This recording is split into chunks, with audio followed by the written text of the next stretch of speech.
जज़ाकल्लाह सुभान अल्लाह। कारी मोहम्मद मुशर्रफ ने बहुत ही ख़ूबसूरत अंदाज़ में कलाम इलाही की ख़ूबसूरत आयात मुबारका की तिलावत फरमाई है और इंतहाई ख़ूबसूरत अंदाज़ में इसका जो तर्जुमा है वो अब किया जाएगा। ए मुनकिरो, अब तुम अपने किए का मज़ा चखो। तुम दुनिया में कुफ्रो सरकशी में बढ़ते गए, अब हम तुम पर अजाब ही को बढ़ाते जाएंगे। बेशक परहेजगारों के लिए कामयाबी है, उनके लिए बागात और अंगूर होंगे और जवा साल उम्र दोशीज़ाएँ होंगी और शराबे तहूर के छलकते हुए जाम होंगे। वहाँ ये लोग ना कोई बेहुदा बात सुनेंगे और ना एक दूसरे को झुटलाना होगा। ये आपके रब की तरफ से सिला है जो इमाल के हिसाब से काफ़ी बड़ी अता है। वो आसमानों और ज़मीन का और जो कुछ उन दोनों के दरमियान है सबका परवरदिगार है, बड़ी ही रहमत वाला है। मगर रोज़े क़यामत उसके रोबो जलाल का आलम ये होगा कि उससे बात करने का मखलूक़ात में से किसी को भी आरा ना होगा। जिस दिन जिब्राइल, रूहुल अमीन और तमाम फरिश्ते सफ़े बस्ता खड़े होंगे, कोई लबकुशाई ना कर सकेगा सिवाय उस शख्स के जिसे खुदाए रहमान ने इज़्न शफ़ाअत दे रखा था और उसने ज़िंदगी में तालीमात इस्लाम के मुताबिक बात भी दुरुस्त कही थी।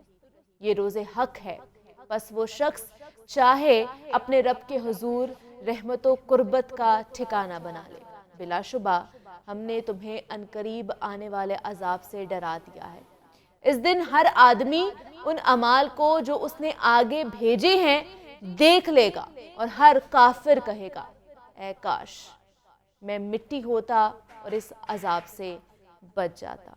तो ये उन खूबसूरत जो आयात मुबारका थी, ये उनका तर्जुमा था जो मैंने आपके साथ शेयर किया है। जागो लाहौर की जो रमज़ान ट्रांसमिशन है, रूह रमज़ान में आप सबको खुश आमदीद कहते हैं। और रमज़ान, माह रमज़ान जो हम सबके लिए रहमतों वाला और बरकतों वाला महीना होता है, जारी व सारी है और उसका दूसरा अशरा आज से शुरू हो चुका है और इतनी जल्दी रमज़ान गुज़र रहे हैं कि दिल उदास होता जा रहा है। जिस तरह एक एक करके एक अशरा गुज़र गया, दूसरे अशरे में हम आ चुके हैं। तो इसलिए जितना हो सकता है जनाब हमें इस रमज़ान से फ़ायदा उठाना चाहिए। अब आगे बढ़ते हैं, कुछ सेहत के हवाले से भी बात कर लेते हैं। और आज हमने नन्ही मुन्नी दुनिया, नन्हे मुन्ने बच्चों के हवाले से बात करनी है कि बच्चों की जिस्मानी सेहत के साथ साथ ना उनकी ज़हनी सेहत और उनकी उम्र के साथ नशोनुमा का ख्याल रखना भी बड़ा ज़रूरी होता है। बच्चे का बोलचाल, उसकी हरकतों सकनात कैसी हैं, वालिदैन को इस पर भी भरपूर तवज्जो देने की ज़रूरत होती है। और माहिरीन के मुताबिक एक जो सेहतमंद बच्चा होता है ना, वो 3 साल की उम्र के बाद अपने माँ बाप से बातचीत करना या इंटरेक्शन करना शुरू कर देता है। लेकिन ऑटिज़म में जो मुब्तला बच्चा होता है ना, उसको थोड़ी सी दिक्कत आ रही होती है, वो इस तरह के मतलब डिले उसके अंदर चीज़ें आ रही होती हैं। तो ऑटिज़म एक ऐसी बीमारी है जिसमें बच्चों की ज़हनी नशोनुमा की सलाहियत मुतासर हो जाती है, और इस बीमारी में मुब्तला जो लोग हैं ना, वो अपनी ख़याली दुनिया में ज़्यादातर रहते हैं। बोलचाल में उन्हें दिक्कत महसूस होती है और अपने ख़यालात को वो बयान भी नहीं कर सकते हैं। और आलमी इदारे सेहत के इदाद शुमार के मुताबिक दुनिया भर में हर 160 में से एक बच्चा जो है वो ऑटिज़म का शिकार होता है। और अगर अब पाकिस्तान की बात कर ली जाए तो पाकिस्तान में इस बीमारी में मुब्तला अफराद की तादाद 3.5 लाख से तजावुज़ कर चुकी है। और आज पाकिस्तान समेत पूरी दुनिया में बच्चों की ज़हनी बीमारी यानी कि ऑटिज़म से आगाही का आलमी दिन मनाया जा रहा है। तो ये बीमारी होती क्या है, इसका इलाज कैसे मुमकिन बनाया जा सकता है, वालिदैन के लिए इसमें क्या हिदायत मौजूद है, किस तरह उनको ऑटिज़म के शिकार जो बच्चे हैं उनका ख्याल रखना चाहिए, इनका ट्रीटमेंट कैसे होता है, ये आज जानेंगे। होम्यो फिजिशियन हमारे साथ डॉक्टर हमजा बुखारी मौजूद हैं, उनसे जानते हैं। डॉक्टर साहब, आपको वेलकम कहती हूँ रोहे रमज़ान की ट्रांसमिशन में। कैसे हैं आप?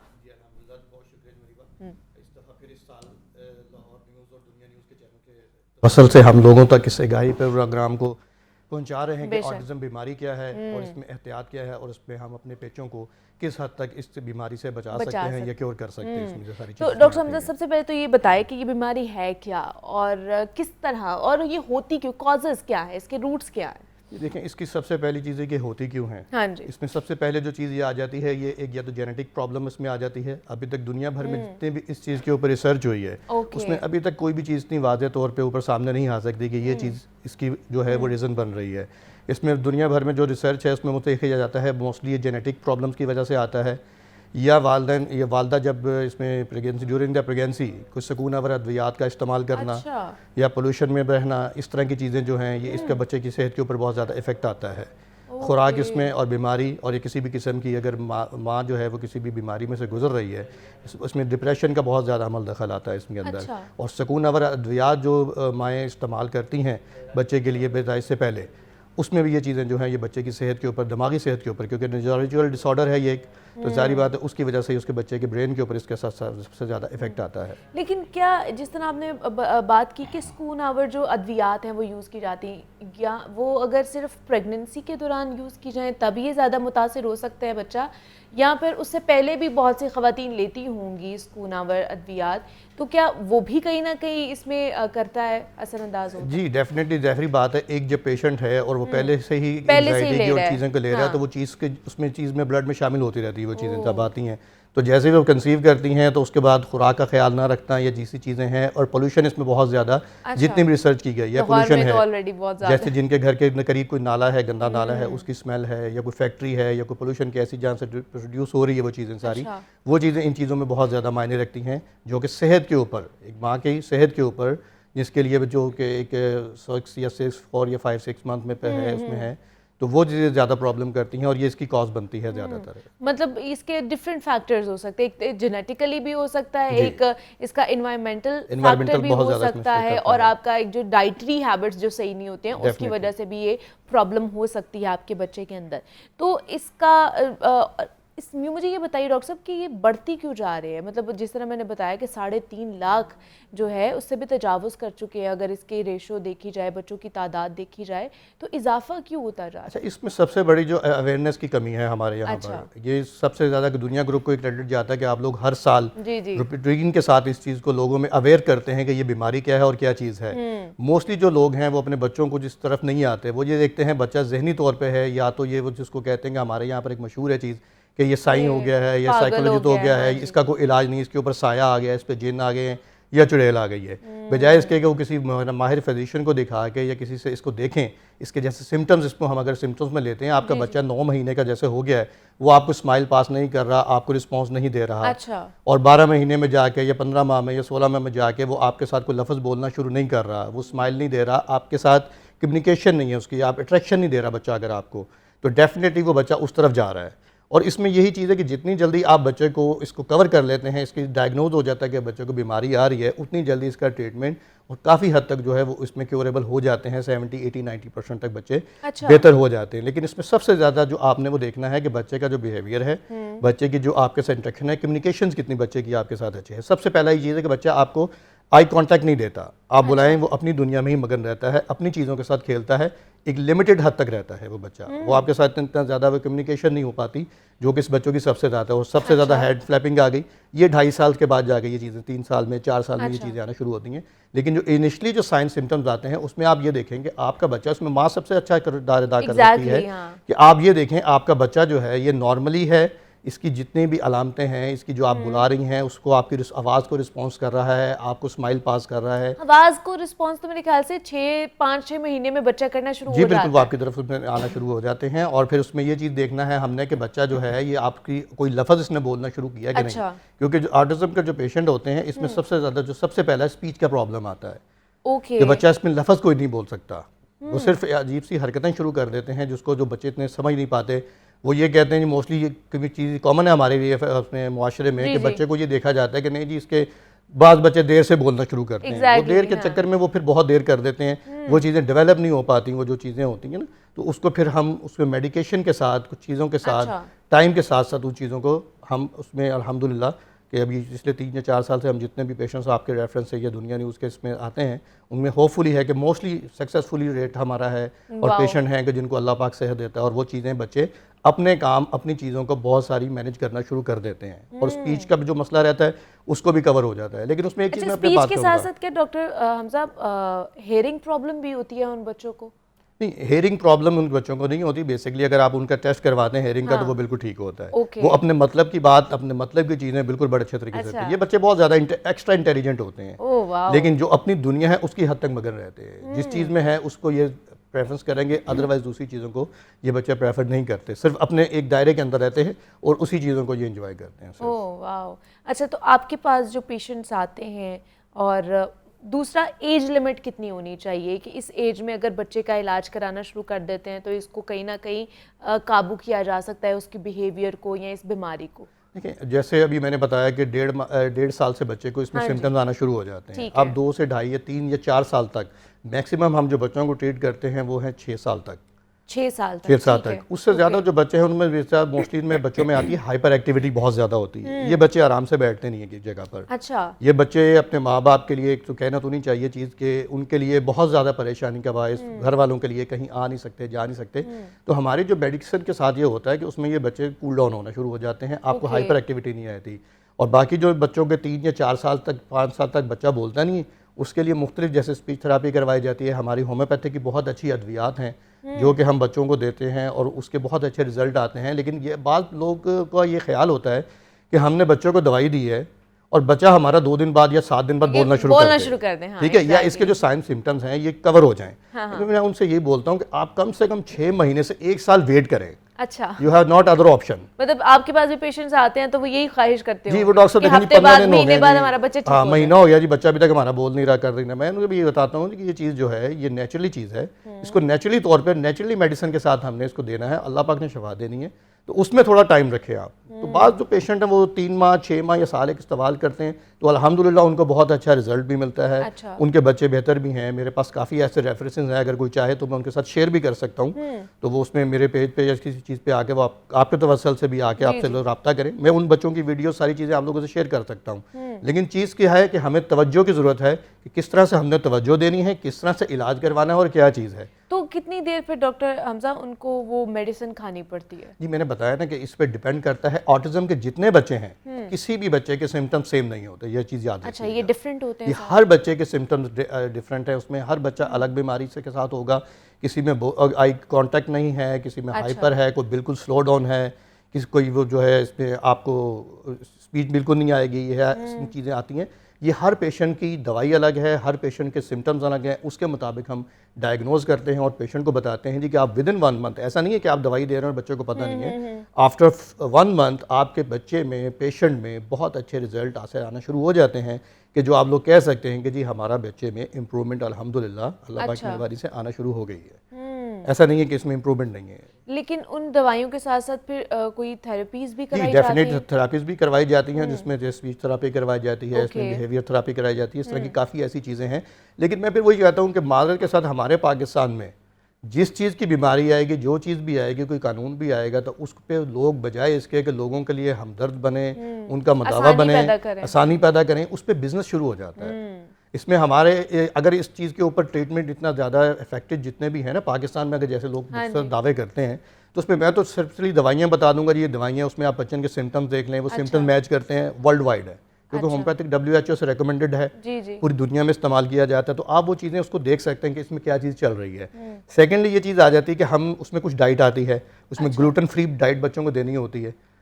हम उसमें बहुत सारी ऐसी चीज़ें बच्चों को रिकमेंड करते हैं जी कि आप ये चीज़ इस्तेमाल करवाएं, वो चीज़ें इस्तेमाल करें। अमेरिका में एक नैन चेक प्रोटोकॉल चल रहा है, जिसके ऊपर लोग ये समझते हैं कि शायद हम वहाँ पर लाखों रुपए देंगे तो हमारा बच्चा ठीक हो जाएगा। अच्छा, ऐसा कुछ नहीं है, सिर्फ वो ये बताते हैं आपने ग्लूटेन फ्री डाइट लेनी है, आपने जैतून का तेल इस्तेमाल करना है, जो कि हमारे सुन्नत नबवी में बहुत सारी ऐसी चीज़ें मौजूद हैं, और होम्योपैथिक दवाइयात के साथ जब हम दिया जाता है इन चीज़ों का कंपैरिजन प्लस थेरापीज करवाई जाती हैं डिफरेंट, तो अल्हम्दुलिल्लाह उसका बच्चों के ऊपर बहुत अच्छा रिजल्ट, बहुत अच्छे उसके रिजल्ट आ रहे हैं।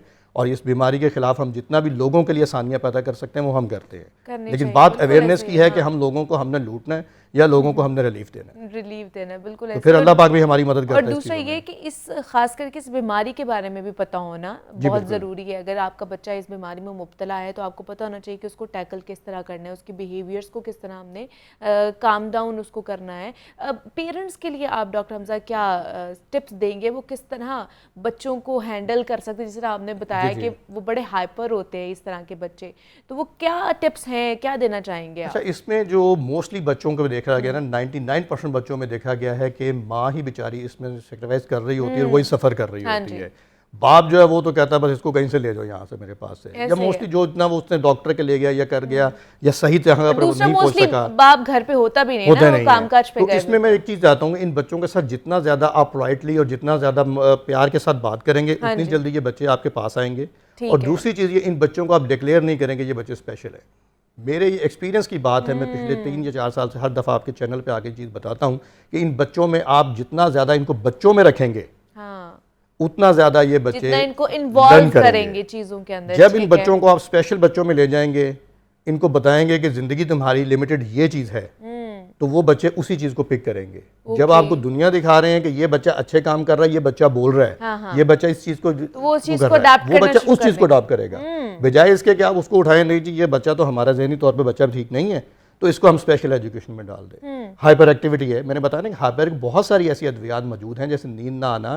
फिर इन बच्चों को जितना ज़्यादा खिलाया जाता है, जितना ज़्यादा ये फिजिकली एक्टिविटी बच्चे करेंगे, उतनी जल्दी ये बच्चे ज़्यादा थकते हैं और उतनी ज़्यादा ये अपनी एनर्जी वेस्ट करते हैं और कूल डाउन हो जाते हैं। ये चीज़ बहुत ज़रूरी है। मतलब ये छोटी छोटी टिप्स हैं और बड़ी अच्छी टिप्स हैं कि उन बच्चों को भी बाकी सारी एक्टिविटीज़ में नॉर्मल, जिस तरह घर में बाकी बच्चे खेल कूद रहे होते हैं, आप लोग इंटरेक्शन कर रहे होते हैं, उनके साथ भी उसी तरह इंटरेक्शन करना चाहिए, ना कि उनको निगलेक्ट कर देना चाहिए कि ये तो स्पेशल बच्चे हैं, इनको एक साइड पे लगा दीजिए, ऐसा नहीं करना चाहिए। हमारे साथ doctor Hamza Bukhari, homeo physician, हमारे साथ मौजूद है। डॉक्टर साहब बहुत शुक्रिया आपके वक्त का कि आप यहाँ पर आए, और कार साहब आपका भी बेहद शुक्रिया। और ऑटिज़म के हवाले से जब हम बात कर रहे थे कि ये बीमारी होती क्या है और किस तरह इसको बेहतर किया जा सकता है, यहाँ पे एक छोटी सी ब्रेक लेते हैं, मिलते हैं इस ब्रेक के बाद।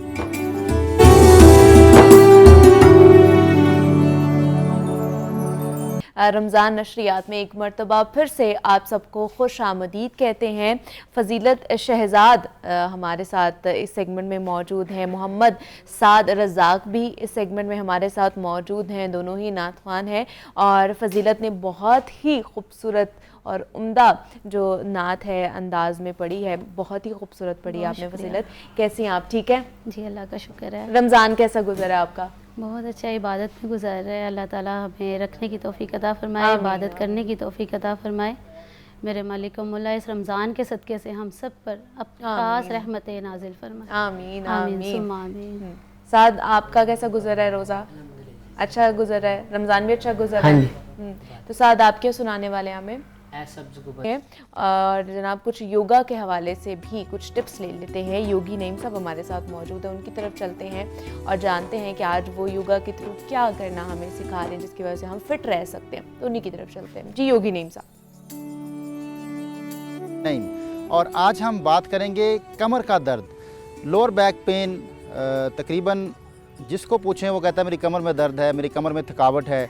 तो आज हम योगा के ज़रिए से अपनी कमर को कैसे बेहतर बना सकते हैं, इसके ऊपर प्रॉपर हम जो है बात करेंगे कि हम एक्सरसाइज के ज़रिए से अपनी कमर को मज़बूत कैसे कर सकते हैं और एक्सरसाइज के ज़रिए से हम अपनी कमर की दर्द को कैसे ख़त्म कर सकते हैं। बहुत आसान सी चीज़ें हम डिस्कस करेंगे।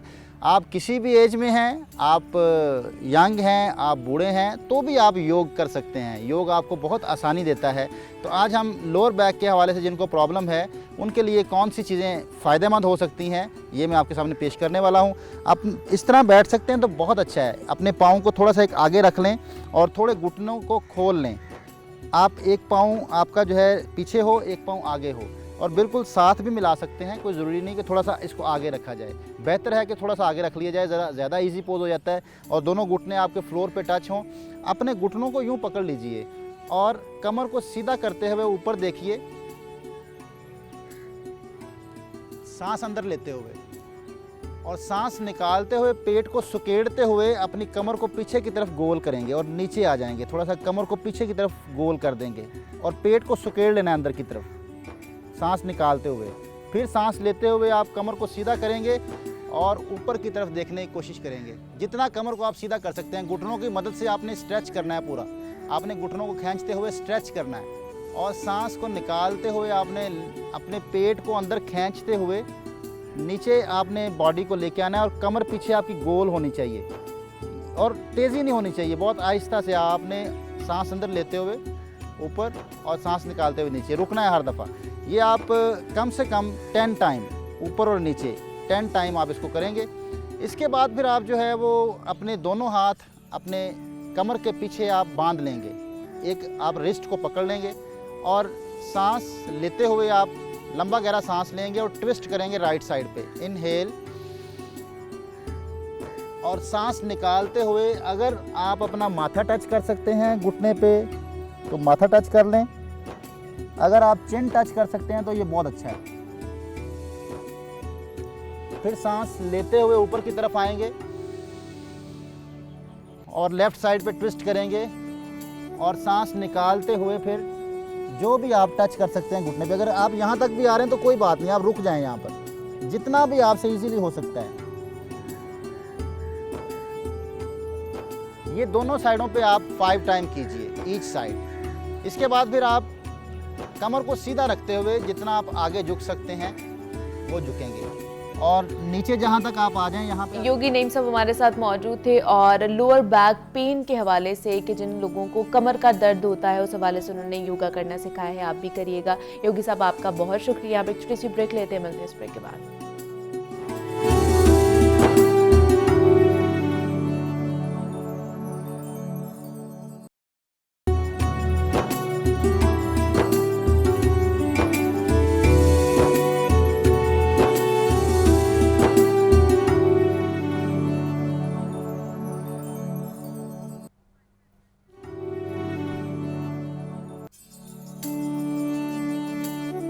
लाहौर न्यूज़ की रमज़ान नशरियात रूह रमज़ान में एक मरतबा फिर से आप सबको खुश आमदीद कहते हैं। और जनाब जो माह सयाम का पहला अशरा था जिसे अशरा रहमत कहा जाता है वो ख़त्म हो चुका है और आज 11 रमज़ान है, 11वां रोज़ा हम सब ने रखा हुआ है और उसकी इफ्तारी भी करेंगे और दूसरा अशरा शुरू हो चुका है जिसे अशरा मग़फ़िरत कहा जाता है। और इस अशरे में अपने तमाम तर गुनाहों से मग़फ़िरत हासिल की जा सकती है, तौबा की जा सकती है, अल्लाह को मनाया जा सकता है।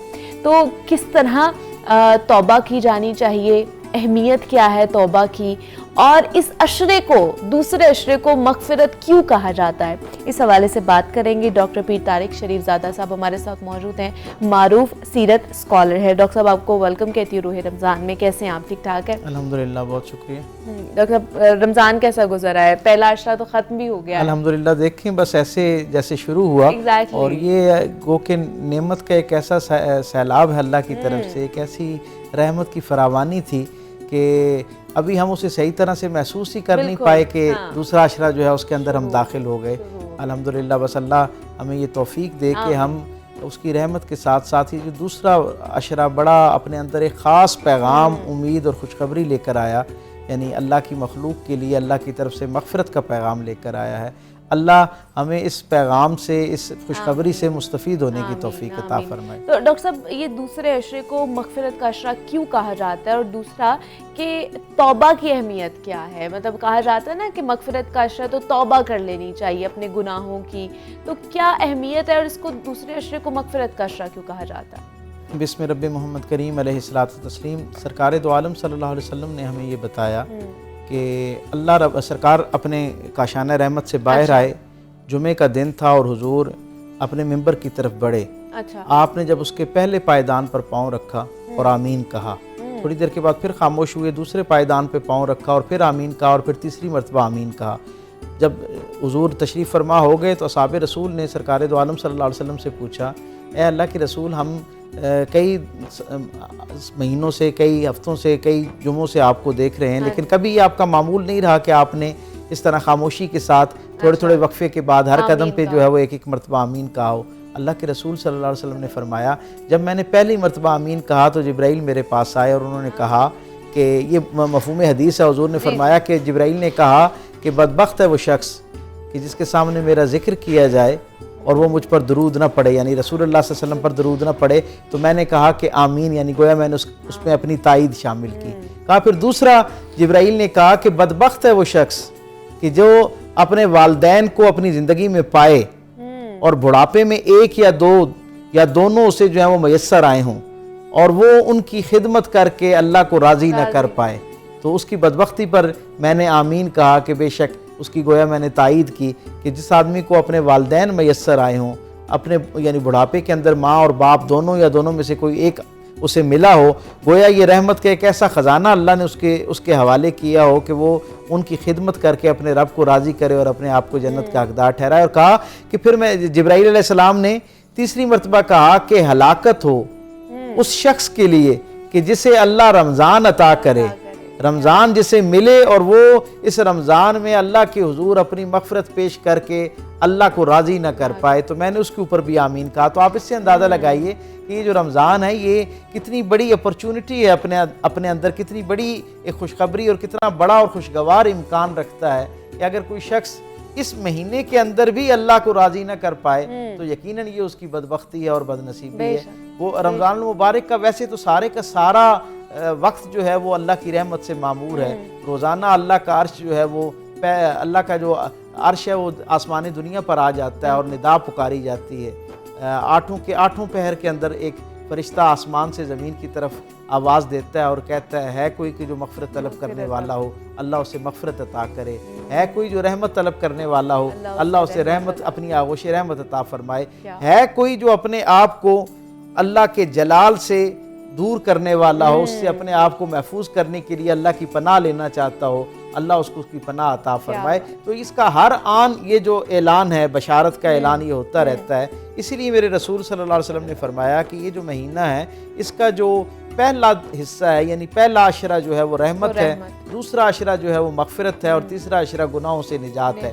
हम ये देखते हैं उमूमी तौर पर ये समझा जाता है कि शायद इन तीनों के अलग अलग हवाले मुतय्यन कर देने का मतलब कहीं ये तो नहीं है कि पहले अशरे की खुसूसियत जो है वो मुनक़ता हो जाती है दूसरे में, यानी पहले जो रहमत है वो गोया सिर्फ पहले अशरे में रहती है और दूसरे में नहीं रहती, या मग़फ़िरत दूसरे अशरे में रहती है और तीसरे में नहीं रहती। तो इसके बारे में भी उमूमन कई दफ़ा सवाल आता है ज़हन के अंदर। तो इसका जो सही जवाब साहिबान इल्म ने हमें अता किया वो ये है कि अल्लाह ने इस महीने की निस्बत और ताल्लुक़ से अशरों के हवाले से रसूल रहमत की ज़ुबान से जो 3 हमें बशारतें दी हैं, रहमत की, मग़फ़िरत की और जहन्नुम से निजात की, ये तीनों जो हैं वो मुनक़ता नहीं होती बल्कि ये आपस में मुतवस्सिल हैं। यानी वो जो रहमत शुरू होती है, गोया रहमत का जो सिलसिला पहले रोज़े से शुरू होता है वो पहले अशरे में तो जारी रहता है, लेकिन वो दूसरे अशरे में मग़फ़िरत की हालत शक्ल में दोबारा वो भी साथ कायम रहता है और साथ मग़फ़िरत का परवाना जो है वो भी जारी होना शुरू हो जाता है। इसी तरह जब वो तीसरे दर्जे में दाखिल होता है बंदा मोमिन तो उसके साथ रहमत भी मौजूद होती है, अल्लाह की तरफ से मग़फ़िरत भी मिल चुकी होती है और अब उसके लिए निजात कामिल का परवाना जो है उसका एहतमाम भी किया जा रहा होता है। तो ये तीनों निस्बतें जो हैं वो आपस में हैं। अब ये जो आपके सवाल का दूसरा बड़ा मुफीद हिस्सा कि तौबा कैसे करनी चाहिए और इसकी अहमियत क्या है, तो आप इस बात से अंदाज़ा लगाइए कि अल्लाह रब्बुल इज़्ज़त ने ये हम सब को बशारत दे रखी है कि जब जिब्राईल जिस वक्त आदम अलैहिस्सलाम दुनिया के अंदर आए ना, अल्लाह ने